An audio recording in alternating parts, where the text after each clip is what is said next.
ini khilaf di antara ulama tentang masalah salat gaib. Pendapat yang paling kuat adalah seperti perilaku Nabi SAW. Dan ini Allahu a'lam pendapat yang paling kuat.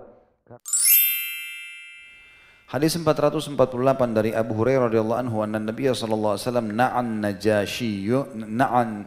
najashiyya fil yawm alladhi mata fihi wa kharaja bihim ila al-musalla fa saffa bihim wa kabbara alaihi arba'ah. Hadis ini muttafaqun alaih.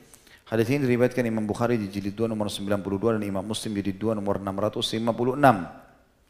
Yang artinya bahwasanya Nabi SAW mengabarkan kematian An-Najashi di hari wafatnya dan beliau keluar bersama mereka atau para sahabat menuju tempat sholat, lalu beliau mengatur shaf mereka dan bertakbir 4 kali. Hadis ini menjelaskan kepada kita tentang adanya seorang sahabat, adanya seseorang tabi'in sebenarnya. Lebih cenderung dikatakan tabi'in orang ini karena tidak lihat Nabi SAW dengan mata kepalanya. Karena syarat sahabat harus lihat dengan mata kepala, Nabi SAW beriman dan mati dalam keadaan iman tersebut. An-Najashi istilah untuk raja-raja Ethiopia seperti Fir'aun di Mesir, seperti Tubba di Yaman, seperti Kaisar di Romawi, seperti Kisra di Persia. Ya. Ini istilah-istilah raja sebenarnya. Najashi yang pada saat itu yang berkuasa di Ethiopia di zaman Nabi SAW sempat beriman, namun dia sembunyikan keislamannya. Dan dialah orang yang beriman di tangan Ja'far bin Abi Thalib radhiyallahu anhum ajma'in, serta juga dia yang telah memberikan mahar Hindun yang dilamar oleh Nabi SAW atau nama lainnya Ramlah radhiyallahu anha. Najashi ini pada saat meninggal teman-teman karena dia sembunyikan keislamannya, maka mereka adakan acara ritual Nasrani. Karena dianggap dia Nasrani waktu itu.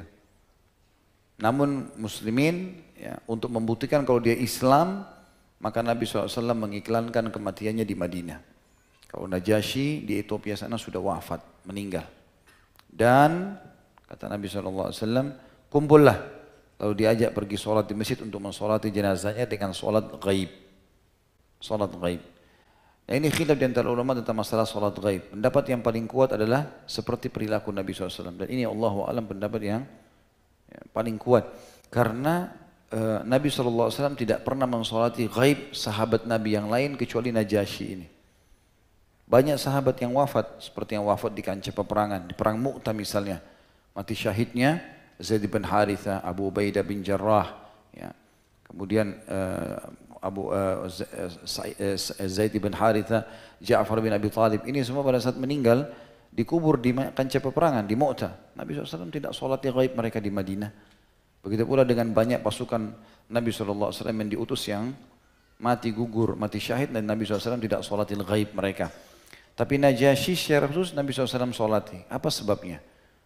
Pertama, karena Najashi Islam. Yang kedua, karena Najashi berada di sebuah wilayah tidak ada Islamnya. Tidak ada yang bisa sholati. Untuk mengiklankan bahwasanya dia Muslim, maka disolatilah gaib ini. Tentu ada pendapat lain, dan ini pendapat marjuh yang mengatakan sholat gaib berarti boleh dikerjakan untuk siapa saja. Termasuk kita di Indonesia sering menggunakan pendapat ini. Karena kalau ada orang mati misalnya disolati di Istiqlal, maka semua masjid diajak untuk sholat gaib. Padahal sebenarnya yang dicontohkan Nabi SAW adalah sholat di lokasi itu kalau ada orangnya. Dan kalau saudara yang sholat itu selesai. Kalaupun kita mau kejar tidak sampai di masjid, maka seperti tadi kasusnya wanita pembersih masjid dikejar ke kuburannya di hari itu untuk sholat. Setelah itu sudah tidak ada lagi. Ya, Allahu a'lam. Tapi tentu saja orang bebas memilih pendapatnya masing-masing dan kami menyebutkan apa yang kami ketahui.